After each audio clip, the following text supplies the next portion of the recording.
আর তোমরা ফিরে নিয়ে আসতে হবে তো এই না ওই একজন আসে না এই না আমি বলতেছি আমি দর্শক তোমরা বলো।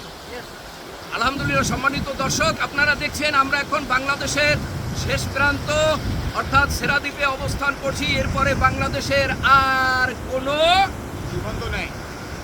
স্থল নেই অর্থাৎ ভূখণ্ড নেই। এই শেষ ভূখণ্ডে আমরা অবস্থান করছি। আমরা এখন বাল তোমাকে দেখা যাচ্ছে না। নারায়ে তাকবীর, আল্লাহু আকবার, হাত তোলো না কেন? নারায়ে তাকবীর, আল্লাহু আকবার, বাংলাদেশ বাংলাদেশ জিন্দাবাদ জিন্দাবাদ, জিন্দাবাদ জিন্দাবাদ, বাংলাদেশ বাংলাদেশ। দেখুন আমার এই যে ভাইগুলো, তারা বাংলাদেশের বিভিন্ন প্রান্ত থেকে এখানে এসেছে এবং বাংলাদেশের শেষ ভূখণ্ড উপভোগ করছে। আপনারা আমাদের জন্য দোয়া করবেন যাতে জোয়ার আসার আগে আমরা এখান থেকে বিদায় নিতে পারি।